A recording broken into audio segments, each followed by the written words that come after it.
Hello guys, एक बार फिर से स्वागत है आपका कनिष्का कोचिंग क्लासेस में। तो देखिए, हमने हमारा चैप्टर छोड़ा था कल कॉन्सेप्ट ऑफ प्रोडक्शन, उत्पादन की अवधारणाओं पर, कुल उत्पादन, औसत उत्पादन और सीमांत उत्पादन पर। आज उसी से हम अपने वीडियो को क्या करते हैं, कंटिन्यू करते हैं। लेकिन उससे पहले अगर आप चैनल पे नए हैं तो चैनल को सब्सक्राइब और वीडियो को लाइक एंड शेयर करना ना भूलिए। और अगर किसी ने पिछली वीडियो ना देखी हो तो पिछली वीडियो आप चैनल की प्लेलिस्ट में जाकर देख सकते हैं। तो चलिए आगे कंटिन्यू करते हैं हमारी वीडियो को। हमने पढ़ा था उत्पादन की अवधारणाओं को कितने भागों में बांटा था? 3 भागों में। पहली कुल, दूसरी औसत और तीसरी सीमांत। तो देखिए, कुल उत्पादन क्या है? किसी एक समय अवधि में उत्पादन के सभी साधनों का प्रयोग करके कुल जितना उत्पादन किया जाता है उसे कुल उत्पादन कहते हैं। लेकिन मान लीजिए, चलो हम एक उदाहरण लेते हैं हमारा। आज क्या आई आपके मन में? कुछ खाने की आई, मीठा क्या खाने की मन में आई? चलो मान लेते हैं रसगुल्ला खाने की मन में आई। रसगुल्ले अब मंगा लिए। कौन सा मंगाया? बीकानेरी वाला जो एक डिब्बा आता है वो मंगाया।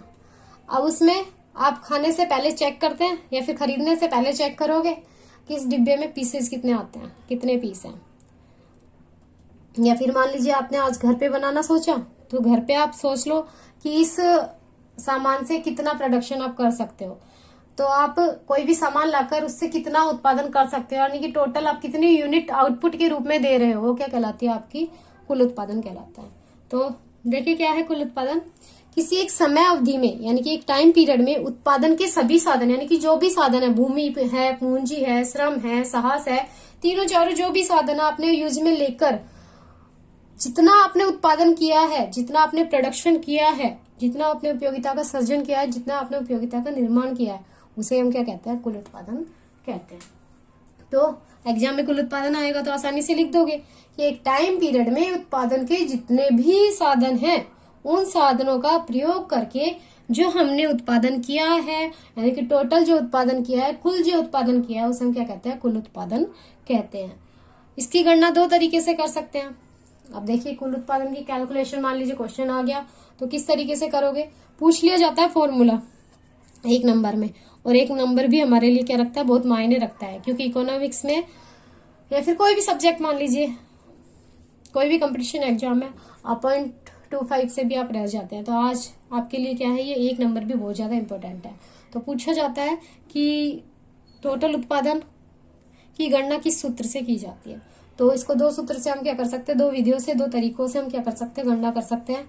एक साधन की विभिन्न इकाइयों से प्राप्त सीमांत उत्पादों को जोड़कर, मान लीजिए कोई साधन है, आपने उससे उत्पादन किया है, उस साधन से जो भी आपको सीमांत उत्पाद प्राप्त हो रहा है, उन सीमांत उत्पाद का आपने क्या किया? टोटल किया। जैसे मान लीजिए आपको कोई भी उत्पादन किया आपने, उससे आपको 1, 3, 5, 7, 6, 3, 2, 0 इस तरीके से आपको सीमांत उत्पादन प्राप्त हुआ। तो 3, 5, 7, 6, 3, 2 इन सभी और 1 इन सभी को जोड़ोगे तो आपको जो टोटल प्राप्त होगा वो क्या कहलाएगा? आपका कुल उत्पादन कहलाएगा। नेक्स्ट देखिए, औसत उत्पादन को साधनों की इकाई से गुना करके, यानी कि आपको औसत उत्पादन जो हो रहा है, उस औसत उत्पादन को आप कोई भी इकाई जो साधन काम में ले रहे हैं, जैसे मान लीजिए मजदूरी काम में ले रहे हो तो लेबर, कैपिटल काम में ले रहे हो तो कैपिटल, और श्रम काम में ले रहे हो तो श्रम से, तो उससे क्या कर दोगे? मल्टीप्लाई कर दोगे। तो टोटल प्रोडक्शन आपका कैसे निकल जाएगा? एवरेज प्रोडक्शन गुना एल। तो टीपी का मतलब है टोटल प्रोडक्शन, एपी का मतलब एवरेज प्रोडक्शन, और एल का मतलब है लेबर। चलिए, एक तो हमारी खत्म हुई अवधारणा। सेकंड पे चलते हैं, औसत उत्पादन। औसत उत्पादन क्या है? कुल उत्पादन जितना आपने किया है, उस उत्पादन में परिवर्तनशील जो आपका साधन आप काम में ले रहे हो, उस साधन की जो इकाई है, उस संख्या का भाग देकर उस साधन श्रम संख्या के औसत उत्पाद की गणना कर ली जाती है। यानी कि सीधी सी बात हम कहें तो क्या है? औसत उत्पादन क्या है? जो हमने कुल उत्पादन निकाला, उस कुल उत्पादन में क्या करें? जो हमने परिवर्तनशील साधन यानी कि लेबर काम में लिया तो लेबर का भाग दे दो, अगर हमने पूंजी काम में लिया तो पूंजी का भाग दे दो। तो हमारा फॉर्मूला क्या बन जाएगा? AP equal to TP divide L, यानी कि टोटल प्रोडक्शन में हम किसका? लेबर का क्या कर दे? भाग दे दे, तो हमारी क्या आ जाती है? औसत उत्पादन आ जाता है। नेक्स्ट देखिए, सीमांत उत्पादन। किसी परिवर्तनशील साधन की मात्रा में एक इकाई का परिवर्तन करने से कुल उत्पादन में जो परिवर्तन होता है उसे उस साधन का सीमांत उत्पाद कहते हैं, सीमांत उत्पादन कहते हैं। यानी कि मान लीजिए आपने कोई परिवर्तनशील साधन काम में ले रखा है, उस साधन की एक इकाई को आप बढ़ा देते हो, तो उसका एक इकाई को बढ़ाने से आपका कुल उत्पादन में जो परिवर्तन होता है उसको हम क्या कहते हैं, सीमांत उत्पाद के नाम से जानते हैं। जैसे मान लीजिए घर पे कोई काम चल रहा है, ईंट आपको उठा के अंदर पहुंचानी है, तो ईंट आप पहले खुद उठा रहे थे, लेकिन अब आपने क्या किया, अपने भाई को भी क्या कर लिया, ईंटें उठवाने के काम में शामिल कर लिया। तो उससे आपके जो उत्पादन यानी कि ईंट पहुंचाने वाला काम है उसमें जो आपकी मदद मिल रही है, यानी कि उससे जो बढ़ोतरी हो रही है आपके उत्पाद में पहुंचाने में, वही क्या कहलाते हैं, सीमांत उत्पाद कहलाता है। तो अगर डेफिनेशन के रूप में हमें क्या लिखना है, परिभाषा लिखनी पड़ेगी या फिर अर्थ लिखना पड़ेगा पेपर में। तो अब भाई को तो लाकर एग्जामिनर के सामने बैठा नहीं सकते और ना ईंटों को लाके बिठा सकते हैं। तो सीमांत उत्पादन क्या होगा लिखने में कि हम क्या लिखेंगे, परिवर्तनशील साधन की मात्रा में, क्या कहा, परिवर्तनशील साधन की मात्रा में एक इकाई का परिवर्तन करने से, परिवर्तनशील साधनों की मात्रा में एक इकाई का परिवर्तन करने से कुल उत्पादन में जो परिवर्तन होता है उसे क्या कहते हैं, सीमांत उत्पाद कहते हैं। तो इसको अगर हम कैलकुलेट करें तो किस तरीके से करेंगे, क्या कहा था, परिवर्तनशील साधन की मात्रा में परिवर्तन, तो चेंज इन एल, यानी कि जो साधन था हमने लिया था एल लिया था, इसमें जो परिवर्तन हुआ, पहले 1 ले रहे थे अब 2 ले रहे थे, जो परिवर्तन हुआ 1, इसका भाग किसमें दे देते हैं, टोटल प्रोडक्शन में। मान लीजिए टोटल प्रोडक्शन आपका हो रहा है 10, तो 10 में 1 का भाग दोगे तो कितना आ जाएगा आपका, MP 10 आ जाएगा। इस तरीके से आप क्या कर सकते हो, सीमांत उत्पादन की गणना कर सकते हैं। एक दूसरा सूत्र भी आपका काम में आता है मार्जिनल प्रोडक्शन में, जो बहुत ज्यादा इंपॉर्टेंट है, बहुत बार एग्जाम में पूछा गया है। तो MP क्या है, TP यानी कि टोटल प्रोडक्शन आप किसी यूनिट से कर रहे हैं वो, और टोटल प्रोडक्शन आपने एक यूनिट अगर चेंज कर दियो तो वो। इस तरीके से भी आप क्या कर सकते हो, total production of first unit और टोटल प्रोडक्शन जो चेंज होने के बाद में, यानी कि एक इकाई का परिवर्तन करने के बाद टोटल प्रोडक्शन n-1। तो MP equal to NP n minus T sorry MP equal to TPn less TPn-1। ये आपका क्या है, फॉर्मूला है मार्जिनल प्रोडक्शन निकालने का। तो एक छोटी सी टेबल गिवन है, उस छोटी सी टेबल से हम क्या कर सकते हैं, सीमांत उत्पादन, औसत उत्पादन और कुल उत्पादन को आसानी से समझ सकते हैं। तो देखिए एक लेबर है आपका, काम में ले रहे हो आप, परिवर्तनशील इकाई है, आप काम में ले रहे हो प्रोडक्शन में। तो पहले लेबर की कितनी यूनिट लगा रहे हो आप, 1, फिर आपने 1 यूनिट से बढ़ाकर कितनी कर दी, 2 यूनिट से बढ़ाकर कितनी कर दी, 3, और 3 से बढ़ाकर कर दी 4, 4 से बढ़ाकर कर दी 5, और 5 से बढ़ाकर कर दी 6। तो सबसे पहले देखिए मैंने टेबल में तो MP डाल रखा है, लेकिन आप सबसे पहले देखिए TP। तो आप जब एक लेबर आप यानी कि एक लेबर या 1 यूनिट लगा रहे हो लेबर की, तो आपका प्रोडक्शन कितना हो रहा है, 3 यूनिट का। यानी कि आप कोई भी प्रोडक्शन कर रहे हो उसमें आपका प्रोडक्शन या उत्पादन हो रहा है 3 यूनिट। फिर आपने 2 लेबर और बढ़ा दी, 2 कर दी, तो आपका प्रोडक्शन कितना हो गया, 8। फिर 3 किया तो 15 हो गए, 4 किया तो 20 हो गए, 5 किया तो 23 हो गए, 6 किया तो 24 हो गए। इसके बाद अगर आप बढ़ाते जाओगे तो टोटल प्रोडक्शन आपका धीरे धीरे क्या होता चला जाएगा, कम होता चला जाएगा। ये अभी एक सिंपल टेबल है, लेकिन इस टेबल को एक और दूसरी टेबल लेकर समझेंगे, जो अगली वीडियो में हम करेंगे।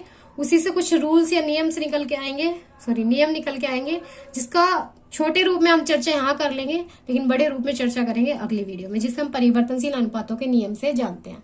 तो देखिए ये आपका क्या हुआ, कुल प्रोडक्शन हो गया, यानी कि 1 लेबर लगा रहे हो तो आप 3 यूनिट आउटपुट दे रहे हो, 2 लगा रहे हो तो 8, 3 लगा रहे हो तो 15, 4 लगा रहे हो तो 20, और 5 लगा रहे हो तो 23, और 6 लगा रहे हो तो 24। तो आप देखिए जब आपने 3 लगाई तो आपका MP कितने आई, सीमांत उपयोगिता 3 आई। लेकिन 3 से जैसे आप किस पे गए, 8 पे गए, यानी कि आपका प्रोडक्शन 3 से कितना हुआ, 8 हुआ। तो सीमांत उत्पादन निकालने का हमारा फॉर्मूला कितना था, चेंज इन TP। तो चेंज इन TP कितना आया, 5, और चेंज इन लेबर यानी कि तो कितना है, 1, तो 5 में 1 का भाग दिया तो क्या आ गया, 5। 8 से कितना आया प्रोडक्शन, 15, 8 और 15 का डिफरेंस कितना है, 7। वही यहाँ पे यूनिट का डिफरेंस कितना आया, लेबर का 1, तो 7 में 1 का भाग दिया तो आ गई 7। इस तरीके से आप डिफरेंस लेते जाओगे और MP की कैलकुलेशन कर लोगे। 15 में से 20 लेस किए तो 5, 5 में 1 का भाग दिया वापस 5 आ जाएंगे। 20 से 23 पे आए, 23, 3 का डिफरेंस है, 3 में 1 का भाग दोगे वापस 3 आ गया। 23 से 24 पे पहुंचे तो क्या आ गया, 1। तो इस तरीके से आप क्या निकाल सकते हो, MP निकाल सकते हो। फिर आप AP कैसे कैलकुलेट करोगे, AP का फॉर्मूला क्या था हमारा, TP डिवाइड बाई L। तो TP कितना है, 3, 3 में 1 का भाग दिया 3 आ गया, 8 में 2 का भाग दिया 4 आ गया, 15 में 3 का भाग दिया 5 आ गया, 20 में 4 का भाग दिया 5 आ गया, और 23 में 5 का भाग दिया 4.6 आ गया, और 24 में 4 का भाग दिया तो 4 आ गया, 6 का भाग दिया तो 4 आ गया। अगर इसी को हम वक्र के रूप में बनाए तो कुछ इस तरीके का हमारे पास वक्र होगा। आई होप ये आपने डायग्राम रिमांड में बहुत बार सीख लिया तो आसानी से कर लोगे। अगर नहीं समझ में आए तो कमेंट बॉक्स में अपना कमेंट जरूर डालिए, मैं इसको वापस से समझाऊंगी। और अगर नहीं भी समझाया, यानी कि अगर कमेंट आप नहीं भी डालोगे तो इसका एक दूसरा जो परिवर्तनशील अनुपातों का नियम है वहां हम इसको डिस्कस करेंगे, वहां आपको आसानी से समझ में आ जाएगा। तो ये जो डायग्राम हम बनाते हैं, इस डायग्राम से हमारी 3 चीजें निकल के आती है, 1, 2 और 3 स्टेज हमारी निकल के आती है, जिसकी चर्चा हम अगली वीडियो में भी करेंगे। लेकिन थोड़ा सा भी हम थोड़ा सा डिस्कस कर लेते हैं। जब हम ये डायग्राम बनाते हैं तो जब तक सीमांत उत्पादन बढ़ता है, यानी कि सीमांत उत्पादन जैसे जैसे एक करके बढ़ता है तो कुल उत्पादन भी बढ़ता है। ये आपको पूछ लिया जाता है एग्जाम में, बहुत ज्यादा इंपॉर्टेंट है एग्जाम के पॉइंट ऑफ व्यू से। तो आप इस पे 5, 7, 15 जितने भी स्टार लगाना चाहे ना लगा सकते हैं। ये आपका ना सिर्फ 1 नंबर में, ना सिर्फ 2 नंबर में, ना 4 में, बल्कि 6 नंबर तक भी ये क्वेश्चन आपका पूछ लिया जाता है। तो फर्स्ट स्टेज इसको अलग अलग स्टेजेस में क्या कर रखा है, डिवाइड कर रखा है। तो पहली स्टेज में आप देखिए सीमांत उत्पादन आपका बढ़ता है तो कुल उत्पादन भी क्या होता है आपका बढ़ता है। फिर दूसरी स्टेज आप देखते हो तो सीमांत उत्पादन क्या तो समान हो जाएगा या फिर धीरे धीरे क्या होगा, घटना शुरू हो जाता है। जैसे यहाँ देख लीजिए आप, सीमांत उत्पादन पहले बढ़ा, फिर धीरे धीरे क्या हो गया, घटना लग गया। अब घटने लगा तो आपका जो कुल उत्पादन है वो स्थिर हो जाता है और या फिर घटती दर से बढ़ता है। देखिए पहले कितना बढ़ा, 5 बढ़ा, फिर 7 बढ़ा, फिर कितना हो गया, 5 हो गया, फिर 3 हो गया, यानी कि घटती दर से बढ़ना शुरू हुआ है। यानी कि पहले दर क्या थी, बढ़ने की ज्यादा थी, लेकिन अब दर क्या हो गई, बढ़ने की कम हो गई। तो सेकेंड स्टेज हो गई।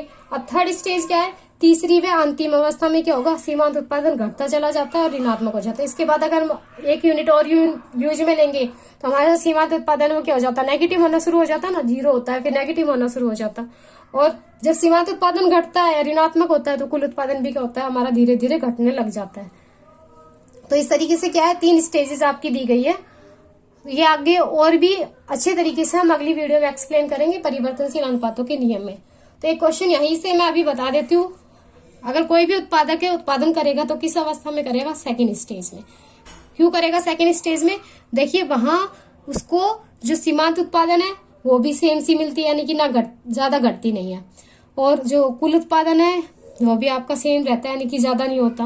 लेकिन फर्स्ट स्टेज में क्या है, सीमांत उत्पादन कुछ ज्यादा ही हो जाता है और कुल उत्पादन भी कुछ ज्यादा बढ़ती दर से हो जाता है, जरूर है ना। और थर्ड स्टेज में क्या है, सीमांत उत्पादन नेगेटिव चला जाता है और स्टेबल कहाँ रहते हैं, जब आपकी दोनों चीजें क्या हो, सही चल रही हो, तो वहां हम क्या रहते हैं, स्टेबल रहते हैं। तो आज की वीडियो में इतना ही काफी होगा। अगली वीडियो में हम करेंगे परिवर्तनशील अनुपातों के नियम को, तो उस वीडियो को मिस मत करना और वीडियो को जरूर जरूर जरूर जरूर देखना। वो नियम क्या है आपका एग्जाम के लिए बहुत ज्यादा जरूरी है। तो आज के लिए इतना ही, आगे कंटिन्यू करेंगे अगली वीडियो में। Thank you.